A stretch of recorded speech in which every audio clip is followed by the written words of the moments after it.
the design of planned attacks on buildings inside the U.S. and how operatives were directed to carry them out. That is valuable information for those of us who have the responsibility to protect the American people.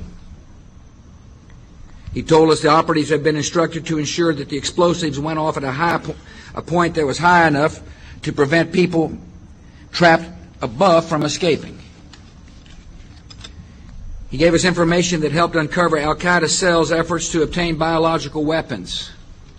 This is Building 7, a 47-story skyscraper that fell on the afternoon of September 11th. The government says that fire brought it down. However, 1,500 architects and engineers concluded it was a controlled demolition. Over 6,000 of my fellow service members have given their lives. And thousands of my fellow first responders are dying. I'm not a conspiracy theorist. I'm a structural engineer. I'm a New York City correction officer. I'm an Air Force pilot. I'm a father who lost his son. We're Americans, and we deserve... I lost my husband. My son. My uncle. My nephew. September 11th, 2001. Most people don't know a third tower fell that day. The government says fire brought it down. The collapse of World Trade Center 7 was primarily due to fires.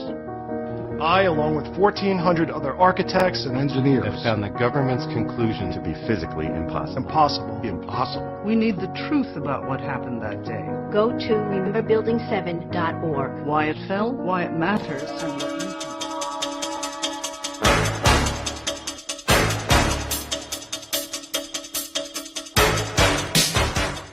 He told her he would capture it not with weapons and armies, but by creating a new religion and transforming the Roman Empire into the Holy Roman Empire. Celine agreed to join her brother's spiritual revolution. She changed her name from Celine to Magdalene by adding the word Magda to her name, which means high place in Hebrew. Jesus Caesarion also searched for and found his two half-brothers, one of whom was Celine's twin. His nickname was Thomas Didymus, which means twin in Greek and Hebrew. 17 years after her suicide, Cleopatra's 4 children were all reunited again. Why are the pages of the Bible silent about where Jesus was and what he did for 17 years from the age of 13 to 30? Perhaps the most unusual legend of the missing years recounts a journey that would have taken Jesus thousands of miles from Nazareth. He would have traveled across 2 seas to England, a land whose history would become intertwined with Christian mythology. To this day, in southern England, in Cornwall, villagers speak of Jesus having once walked here. Beneath these rolling meadows, the earth is laced with tin. 2,000 years ago, the story goes, the gospel character Joseph of Arimathea came to England to trade for the precious metal. And according to the legend, he brought with him his nephew, Jesus of Nazareth. At that time, ancient England was inhabited by the pagan Celts. Their religious leaders, the Druids, believed they were descended from a divine being. They also believed in an immortal soul. Some people in these valleys speculate that the Druids adapted their pagan religion to Christianity, not because they had heard stories of the Messiah, but because they had seen him. However, most scholars believe that it was the conquering Romans who arrived 2 centuries later who would convert the Druids to Christianity by persuasion and genocide. Since they were first found in a desert cave in 1947, the Dead Sea Scrolls have fueled speculation about the life of Jesus. Was he a member of the religious community which wrote the scrolls? They were found at Qumran, an easy walk from the very spot where it is said Jesus was baptized by John. The scrolls detail the beliefs of a Jewish sect called the Essenes, a group that flourished during the lifetime of Jesus. The beliefs of the Essenes often seem to mirror the teachings of Jesus. The zealots.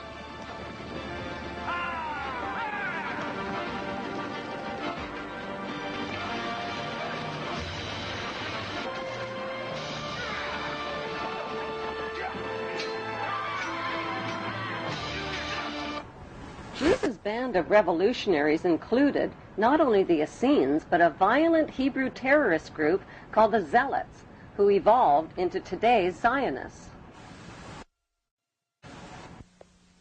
We're going to a wedding.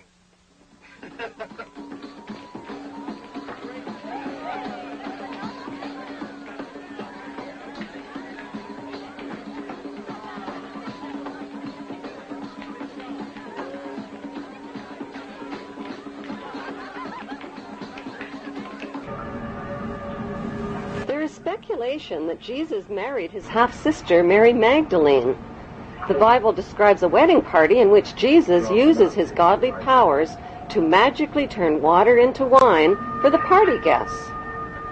Why did the Bible fail to name the names of the bride and groom at the wedding party? Is it because the names of the bride and groom were Jesus and Mary Magdalene? Since Jesus Caesarean learned the art of healing and meditation in India, and since he was provided with a foot support to stand on the cross, and since he was taken down from the cross after only 6 hours, and since he was treated with expensive royal healing oils, did he survive the wounds of his crucifixion?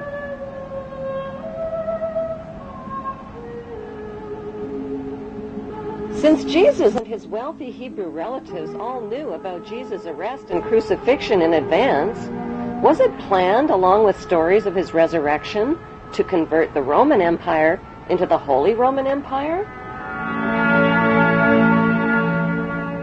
My Lord and my God! Like his father Julius Caesar, who was officially elevated to the status of God, Jesus Caesarean was not only elevated to the status of God, he recaptured his father's kingdom and expanded the Holy Hebrew Empire all the way to Great Britain and the United States of America. What then, little king? A review of royal genealogy charts confirms that today, Israel, Great Britain, and the United States are all ruled by descendants of the Hebrew tribes of Israel. The big question is, if Caesarean was born in 47 BC, how could Caesarean possibly be Jesus? Jesus was born in the year 0, wasn't he? To begin with, the year 0 does not exist on today's Gregorian Christian calendar, which jumps from 1 BC to 1 AD. Experts confirm a 7-year error was made in converting from the Egyptian to the Roman to the Christian calendar. The only way to calculate Jesus' real age is from a Bible quote which states that Jesus was baptized in the 15th year of the reign of Emperor Tiberius. Since Tiberius grew up in Octavia's royal household with Caesarean's half-sister and brothers, that means Caesarean was very close in age to Tiberius, who was born in 3 BC. By comparing important dates in the Jewish, Muslim, and Christian holy books, there is a margin of error of at least 30 years. So what proof is there that Caesarean's half-sister Celine is in fact Mary Magdalene? They were both wealthy, they both shared the same names, they were both Hebrew, and they both lived in the same place at the same time under the same Roman rulers.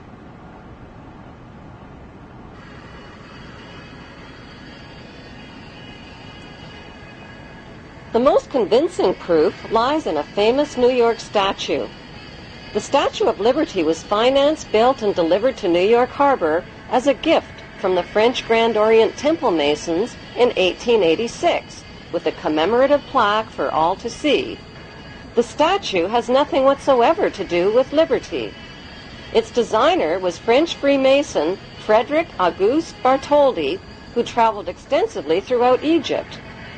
Bartholdi was silent about who the woman was that served as his inspiration for the statue, but there is only one woman whose face closely matches the uniquely masculine features of the Statue of Liberty, Caesarion's half-sister, Selene. Bartholdi used the ancient busts and minted coins of Cleopatra Selene as his models in designing the Statue of Liberty.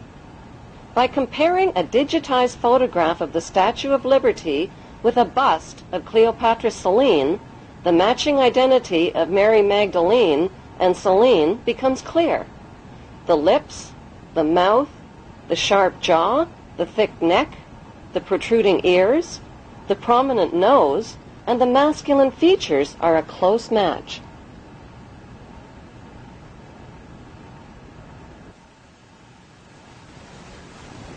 An ancient minted coin of Cleopatra Selene reveals that even her hairstyle and hair tie ribbons are an identical match with the Statue of Liberty's hairstyle and ribbons.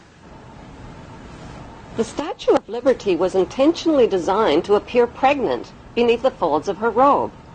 The implication is that Mary Magdalene had children. Their names were Tamar and Jesus the Justice, whom the Merovingians, British royalty, and elite brotherhood of Freemasons claimed to be descendants of.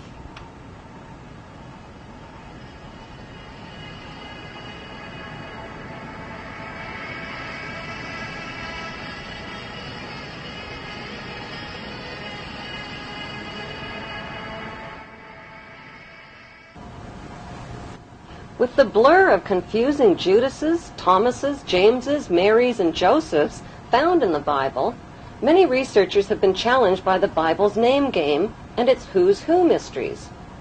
One way of decoding the Bible is to profile the main cast of characters and create a royal genealogy chart.